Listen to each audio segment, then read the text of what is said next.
નમસ્કાર મિત્રો, ગુજરાતી વાર્તા સાંભળવા માટે આવ્યા છો। ચાલો આપણે વાર્તાની શરૂઆત કરી। એક ગામમાં પવિત્ર નામની એક મેડિકલ વિદ્યાર્થીની રહેતી હતી।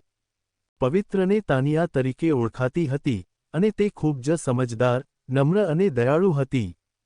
તે તેના અભ્યાસમાં અને જીવનમાં દરેક કાર્યમાં શ્રેષ્ઠ થવા માટે પ્રયત્નશીલ રહી હતી। હાલમાં પવિત્ર એક ગામમાં, જે શહેરી વિસ્તારોથી દૂર હતું, તેમના મેડિકલ અભ્યાસ માટે એક એકેડેમી ખાતે દાખલ થઈ હતી। પવિત્રના ઘરવાળા અને મિત્રોને માનવામાં આવ્યા હતા કે તે ખૂબ પરિશ્રમી અને સમજી રહેતી હતી। કોલેજમાં એક નવું યુવાન, રમેશ, પણ અભ્યાસ કરતો હતો। રમેશ ત્યાં આવ્યા ઘણા સમય થયા હતા, પરંતુ પવિત્રને રમેશ વિશે જાણવાનું શ્રદ્ધાર્થ ન હતું। રમેશના મૌન અને ગમગીની સ્વભાવથી ક્યારેક તે જીવનમાં ખુદને ગુમાવતો લાગતો હતો, પરંતુ એનો માહોલ તે ભલે દૃષ્ટિએ શાંત હોય, પરંતુ દિલમાં એ મૌન પ્રેમથી ભરેલું હતું। એક દિવસ પવિત્ર અને રમેશ મેડિકલ શિક્ષણ દરમિયાન એકસાથે કાર્ય કરી રહ્યા હતા। કાર્ય દરમિયાન પવિત્રને ભલાઈ અને પ્રેમથી રમેશને ધ્યાન આપવું લાગ્યું। તેનું વ્યક્તિત્વ એવું હતું કે તે સહયોગી બની, અને જ્યારે તેમણે એકબીજાને પડકારના સવાલોના જવાબ આપ્યા, ત્યારે તે ખૂણામાંથી મૌન રહેતા રમેશના ચહેરા પર એક સ્મિત જોવા મળ્યું। પ્રેમનું એ અદૃશ્ય રૂપ એક દિવસ ખુલ્લું પડી ગયું। પવિત્ર અને રમેશ ઘણા સમય સુધી મૌન રહીને એકબીજાને સમજતા અને પ્રેમથી આગળ વધતા રહ્યા। એક દિવસ અભ્યાસ પછી પવિત્રના મોમેન્ટના ટૂંકા અંતરે રમેશે કહ્યું, પવિત્ર, હું આ વાત શેર કરવા માંગુ છું। તારા આત્મવિશ્વાસ અને શ્રદ્ધા મારે માટે સાચા પ્રેમની પ્રતીક છે। પવિત્ર ખૂબ ખુશ થઈ ગઈ।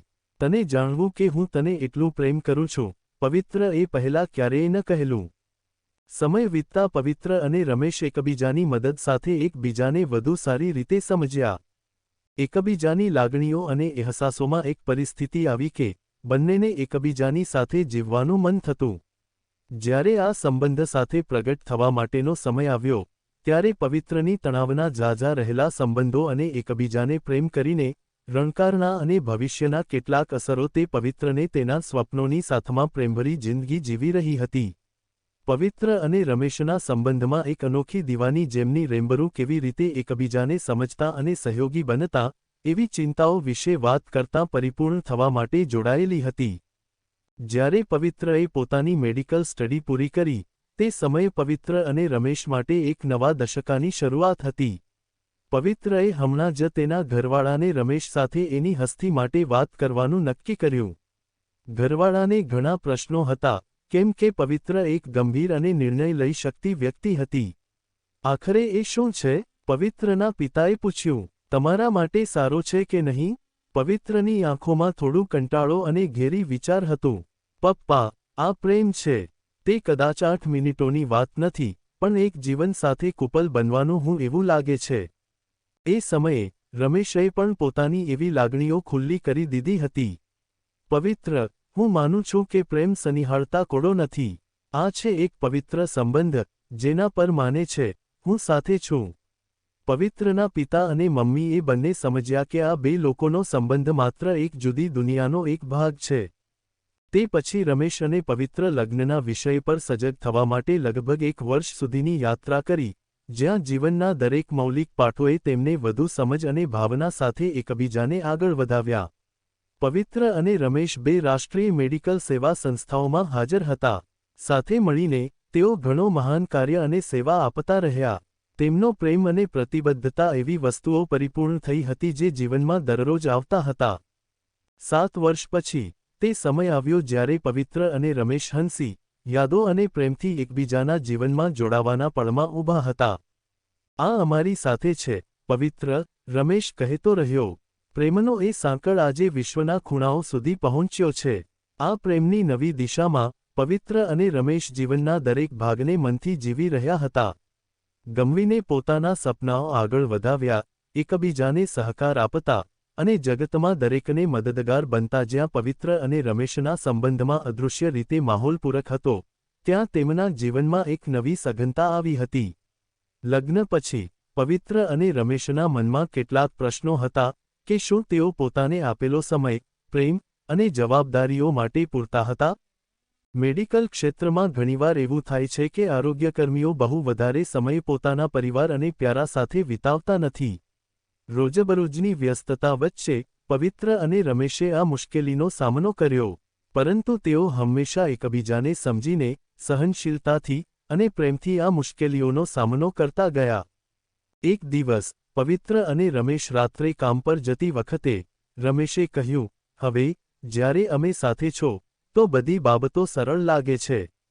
પણ મારે એવું લાગે છે કે જે સંઘર્ષ આપણે વેઠતા છીએ તે પરમ પ્રેમ માટે જરૂરી છે. હા, હું માનું છું, પવિત્રએ હસતાં કહ્યું.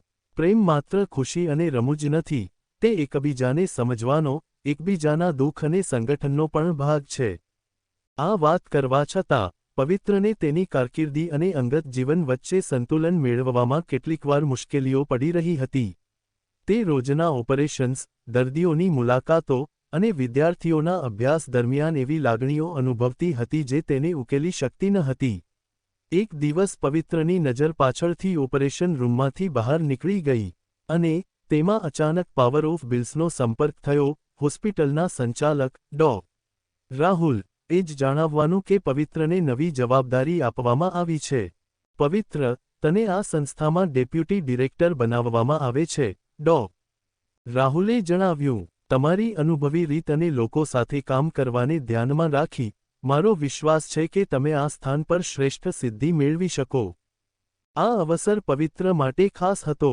તે જાણતી હતી કે આ પડકાર તેને જિંદગીમાં વધુ ગહેરાઈથી આગળ વધાવશે. પરંતુ તેની યાદ આવી ગઈ રમેશ સાથેના એક પળની વાત, જ્યારે બંને એકબીજા સાથે વ્યસ્તતા અને જીવનના ખૂણાની સમજણોથી પસાર થતા હતા.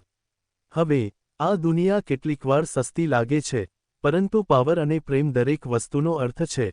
પવિત્ર અને રમેશ વચ્ચે એવી વાતો બની રહી હતી.